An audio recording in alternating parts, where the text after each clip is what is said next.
Welcome to TDS family. நான் தான் உங்கள் மகா. இந்த வீடியோல என்ன பத்தி பார்க்க போறோம்னா, என்னோட டெலிவரி எக்ஸ்பீரியன்ஸ் எப்படி இருக்குன்றத தான் நம்ம உங்ககிட்ட ஷேர் பண்ணிக்க போறேன். வாங்க வீடியோக்குள்ள போலாம்.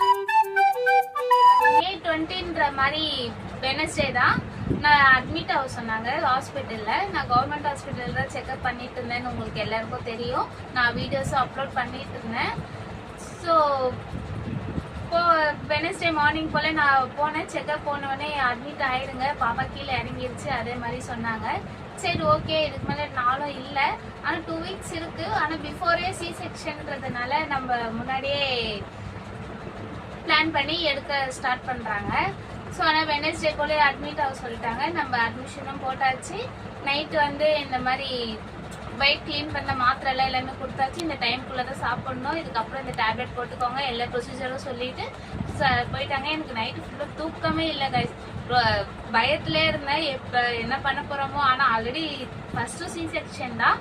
ஸோ ஆனால் செகண்டும் சி செக்ஷன்ற மாதிரி தான் ஆயிடுச்சு. ஸோ இருந்தாலுமே அந்த பெயினை திருப்பி நம்ம ஃபேஸ் பண்ண போகிறோமேன்ற ஒரு பயத்திலே எனக்கு நைட் ஃபுல்லாக தூக்கமே இல்லை.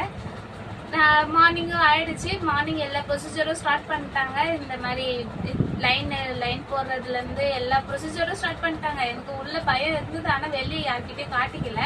நெக்ஸ்ட் என் ஃபேமிலிஸ் மெம்பர்ஸ் ஃப்ரெண்ட்ஸ் எல்லாரும் வந்துட்டாங்க. வந்து எல்லாரையும் பார்க்க போனால் என் பொண்ணுதான் என் கண் முன்னாடி நின்றுட்டு இருந்தா. அவளை பார்த்தோன்னே எனக்கு எங்க இருந்தா அழுக வந்ததுன்னு எனக்கே தெரியல. நார்மலா அப்படியே சொல்லவே முடியல என்னால. அந்த அளவுக்கு அழுக வந்துடுச்சு. நானும் அழுதுட்டேன். எல்லாரும் திட்ட ஆரம்பிச்சிட்டாங்க. ஆப்ரேஷன் தியேட்டருக்குள்ள போனேன்னா சுத்தி 10 டாக்டர்ஸ் கிட்ட இருக்கிறாங்க. ஜென்ஸ் லேடிஸ் 2 பேரும் கலந்த மாதிரி இருக்காங்க. எனக்கு இன்னமும் பயம் வந்துச்சு. 10 டாக்டர் எல்லாம் சுத்தி இருந்தோடனே எனக்கு ரொம்ப பயம் வந்து நானும் அழ ஆரம்பிச்சிட்டேன். என்னை விட்டுருங்க அப்படின்னு சொல்லிட்டு. இல்ல ஒன்றும் இல்லைன்னு சொல்லிட்டு. ஆனா டாக்டர் சிஸ்டர்ஸ் ரொம்ப சூப்பராகவே நம்மளுக்கு இது பண்ணாங்க. ஏன்னா ஒரு ஃப்ரெண்டு மாதிரி, ஒரு சிஸ்டர்ஸ் மாதிரி என்னை பார்த்துக்கிட்டாங்க. ஏன்னா அவ்வளோ கேரிங்காக அவ்வளோ இதுவாக பார்த்தாங்க. நல்லா தான் சொல்லணும். அந்த ஹாஸ்பிட்டல் ஒரு குறையும் இல்லை. பட் ஆனால் எனக்கு அந்த ரெஸ்ட் ரூமு, அந்த என்விரான்மெண்ட் மட்டும்தான் எனக்கு பிடிக்கல அந்த ஹாஸ்பிட்டல், கவர்மெண்ட் ஹாஸ்பிட்டலை பொறுத்த வரைக்கும். பட் ஆனால் அந்த டாக்டர் சிஸ்டர்ஸ் பொறுத்த வரைக்கும் எனக்கு ரொம்ப சிஸ்டர்ஸ் மாதிரியே என்னை ட்ரீட் பண்ணி என்னை கேர் பண்ணி பார்த்துக்கிட்டாங்க. என்னை ஆப்ரேஷன் முடிஞ்ச அளவுக்கு எனக்கு அது அந்த முதுகுல வந்து அந்த ஊசி போட்டாங்க.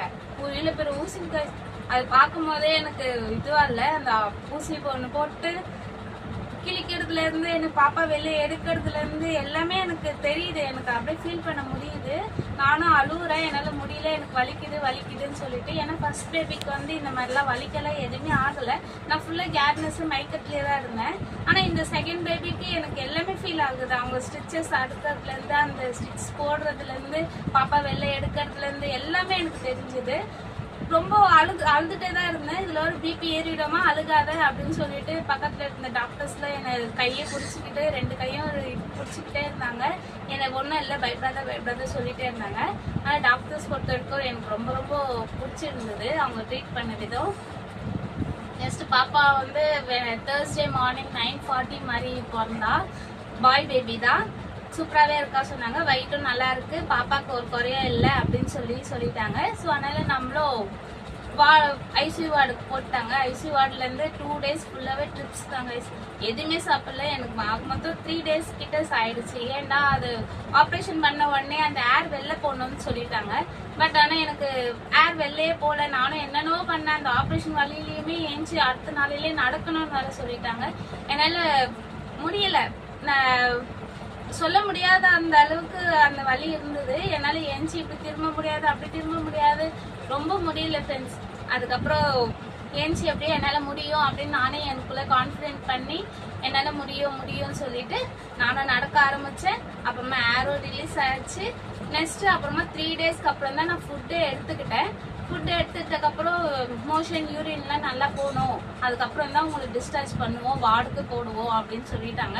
ஸோ அதுக்காக நான் என்னென்னலாம் பண்ணணுமோ அவ்வளோ ஃபுல்லாக தண்ணி தான் கைஸ். மெடிசன், அந்த மெடிசன் ஃபுல்லாக தண்ணி நிறைய குடிச்சு நான் நடந்துகிட்டே இருந்தேன். ஸோ அதனால் எனக்கு எல்லாமே ஃப்ரீ ஆச்சு. ஃப்ரீ ஆகிட்டோடனே எனக்கு வார்டில் தூக்கி போட்டாங்க. வார்டில் போயிட்டு எனக்கு ஒரு நாள்லேயே நான் டிஸ்சார்ஜ் ஆகிட்டேன். டிஸ்சார்ஜ் ஆகிட்டு ஒரு டியூஸ்டே மாதிரி நான் டிஸ்சார்ஜ் ஆனேன்.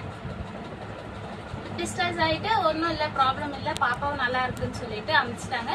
அது பாப்பாவுக்கு தோல் ஊசி போடணும், அதை யாரும் மறக்காதீங்க.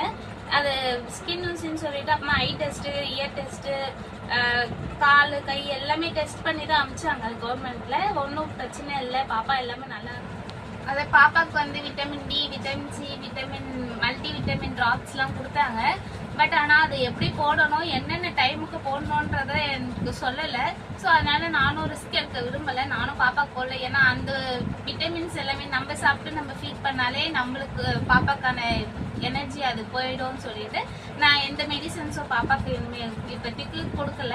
நான் மட்டும்தான் என்னோட உடம்புக்கு ஏற்ற மாதிரி அந்த விட்டமின்ஸ், மினரல்ஸ், ப்ரோட்டீன் எல்லாமே நான் சாப்பிட்டுட்டு பாப்பாக்கு ஃபீட் பண்ணாலே பாப்பாக்கு அந்த இது எனர்ஜி போயிடும்னு சொல்லிட்டு நான் இந்த மாதிரி பிளான் பண்ணியிருக்கேன். இந்த ஹாஸ்பிட்டலில் ஒரு மைனஸான விஷயம்னா என்னன்னு தெரியுமானா, குடிக்க தண்ணி இருக்க மாட்டேது ஃப்ரெண்ட்ஸ். நம்ம வெளியே போயிட்டு தான் கேன் தண்ணி காசு கொடுத்து அதுவும் நம்ம வாங்கிக்க வேண்டியதாக இருக்கு. நம்ம உள்ளே ஆனால் ஃபில்டராக வச்சிருக்காங்க, அங்கங்கே ஒரு ஃப்ளோரில் ஒரு ஃபில்டர் வச்சிருக்காங்க. ஆனால் அது ஒர்க் ஆகாது.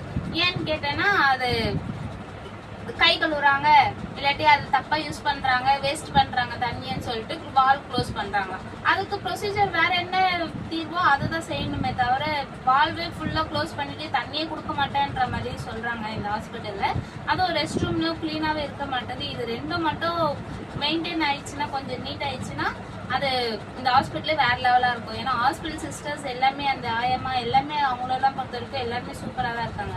இந்த தண்ணி பிரச்சனை மட்டும்தான் அந்த ஹாஸ்பிட்டல்ல ஒரு மைனஸா இருக்கு. நெக்ஸ்ட் அவ்வளவுதான், இந்த வீடியோ இதோட முடிச்சுக்கிறேன் ஃப்ரெண்ட்ஸ். நான் பாப்பாக்கு பேர் வைக்கணும், அந்த ஃபங்க்ஷனை உங்களுக்கு நான் அப்லோட் பண்ணுவேன். என்ன பேருன்றதுக்கு வந்து நான் உங்களுக்கு ஷார்ட்ஸ்ல சொல்றேன் என்ன இல்லாட்டி. இதோட இந்த வீடியோ முடிச்சுக்கிறேன் ஃப்ரெண்ட்ஸ். இதோட நெக்ஸ்ட் வீடியோ சந்திக்கும் வரை நான் உங்கள் மகா. சப்ஸ்கிரைப் பண்ண மறந்துடாதீங்க, அதுபோல் லைக் அண்ட் ஷேர் பண்ணவும் மறந்துடாதீங்க ஃப்ரெண்ட்ஸ். Tata, bye bye.